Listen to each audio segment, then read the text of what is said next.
Thank you, Mr. Chairman. The ban on selling crude oil has been in place for more than 4 decades, so it is a big deal. So if we're going to change it, I want to know what effect it's going to have on jobs, on gas prices, and on the environment, both in Massachusetts and across the country. So, Mr. Gerard, if I could, I just want to start with the jobs question. You represent 30,000 U.S. workers in the oil sector whose jobs depend on crude oil that's kept within the country. What happens to those jobs if we lift this ban? The largest refiner in America is not BP, it's not Shell, it's not Exxon, it's Valero. Valero is the largest refiner. They're an independent refiner. Many of their refineries would be put at risk if they had to compete with whoever was willing to pay the highest price for that fuel, crude, I should say. And we all know that who's going to want to pay the highest price is the South Koreans, the Indians, and the Chinese. So what happens to those jobs? They'll be gone. All right. So gas prices is the second question I want to ask about. There's a lot of mixed data about this. Senator Menendez started here. Some studies, particularly those that have been paid for by the oil industry, suggest that lifting the ban could reduce gas prices. But the Energy Information Administration, which puts out all the official energy data, says that 68% of a customer's cost of gasoline is directly attributable to the refiner's crude oil cost. So if the cost of crude goes up, gas prices, I presume, could go up too. You know, we're not going to settle this question today, but Mr. Gerard, considering how hard Congress is working to try to fund the highway construction bill without raising gas taxes by a single penny and to keep prices at the pump low, does it make sense for us to lift the ban without some contingency plan in place if prices should jump? No, it doesn't make sense. The study that was just released yesterday by the Crude Coalition shows that people are, in some studies, are under-reporting what would happen with the cost of gasoline for automobiles. All right. And in fact, the agency says it would be closer to 13 to 14 cents a gallon. My concern, quite frankly, is I see the gas at the little pump where not far from where I live. I see it go up and down every couple of weeks or months. My concern is, yes, that's bad, and it's bad for families, and families over the long term are going to use their money, because as Senator Donnelly said, for clothes or for gasoline in the car. But I'm also concerned about what it does to our industrial manufacturing base. I hear you. So we've got both. I just want to make sure I get all three of these covered. So we've got jobs, we've got price at the pump, and the effect that has on the ability to make energy payments everywhere, right, so that we can keep our manufacturing up here. But I also want to go to a third one, and that is Government Accountability Office has highlighted research estimating that lifting the ban would increase carbon dioxide emissions worldwide by almost 22 million metric tons per year. So for anyone worried about climate change, that one seems like a big deal. Dr. Zycher, I presume, given your views on climate change, that you're not particularly concerned about this. I saw that in April of 2014 you said, and I want to quote here, "Temperatures have been warming in fits and starts since the end of the Little Ice Age, and no one really knows the extent to which long-term trend is caused by man.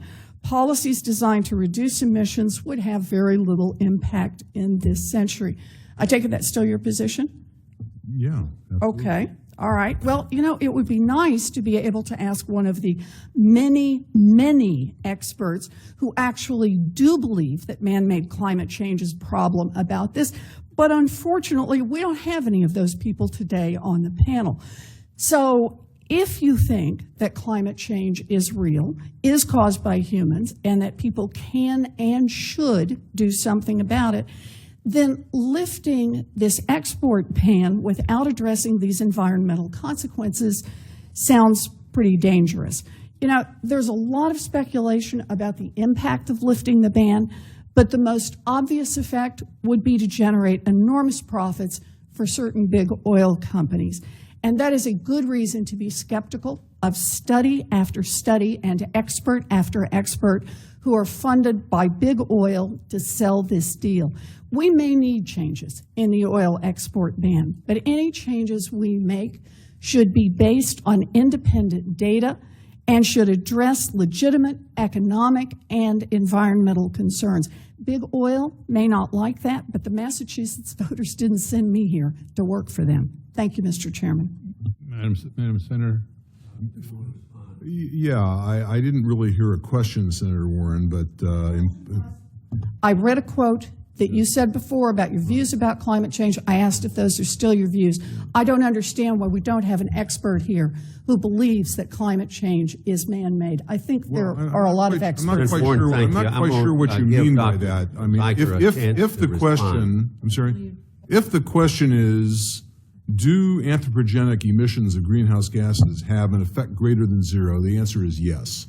You had mentioned a number with respect to the export ban on crude oil. What was it, 22 million This is ton, the metric Government tons? the Government Accountability Office has highlighted research estimating that lifting the ban would increase carbon dioxide emissions worldwide by almost 22 million metric tons per year. Very good. 22 million metric tons a year. Global greenhouse gas emissions are about 38 billion metric tons per year CO2 equivalent. So we're talking here about an effect, if I can do the math in my head, of something like 1/1000th of 1%. The effect on temperatures in the year 2100 of lifting the export ban on crude oil would be effectively zero. It would certainly not be measurable given the standard deviation of the surface temperature record, which is about 1/10 of a degree per year. If you look more generally at the Obama administration climate action plan of reducing U.S. Emissions by 17% between now and the year 2020, add in the agreement or the pseudo-agreement with the Chinese for another 10% cut in U.S. emissions by 2025, we're talking about 15/1000ths of a degree.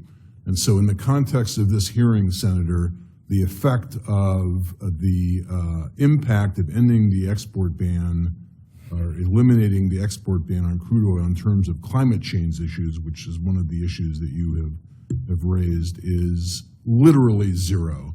And so I really would not emphasize that topic very much indeed. Mr. Zycher, I get that you would not emphasize that topic. I've seen your views on climate change. Right. But I'd like to hear from some other people who have other views about climate change and have them go over the data. I would like not to just have one expert who has said that he doesn't believe in climate change. That's not what I said. Well, I will read it again. That temperatures have been warming in fits and starts since the end of the Little Ice Age, and no one really knows the extent to which that long-term trend is caused by man. Policies designed to reduce emissions would have very little impact in this century. I'd just like to hear from somebody else who also works in the climate area. Next time you have EPA Administrator Gina McCarthy in front, ask her how much these policies would affect. I'd be glad to do that if we invited people to hearings on oil exports that also included people who are concerned about climate change. Mr. Flournoy. Senator, if I may, I am someone who believes the overwhelming scientific evidence suggests that climate change is man-made. But I also believe that, you know, if we do lift the export ban on oil, that needs to be accompanied by a very serious set of policies that would more directly affect climate change, such as promoting natural gas usage and export, increasing our energy efficiency, investing in low carbon solutions to our energy needs at home and abroad. So I think this has to be nested in a broader set of policies that do address the issues that you're talking about. Mr. Gerard, you have a comment? Just very briefly, I'm also one that believes that human activity has contributed to climate change. And I'm not sure what doctors, whatever, is getting at. But incrementally, keeping the crude oil here and doing it under our environmental standards is a guarantee that it's going to be better than exporting it overseas, that you got to ship it over there, bring it back, and I can guarantee you that the standards in China, the standards in South Korea, the standards in Vietnam, the standards in India aren't going to be American standards, and we're going to contribute more incrementally to the greenhouse gas problem. And it's going to, again, have an impact on manufacturing in this country, which needs to be propped up by good, sound energy policy.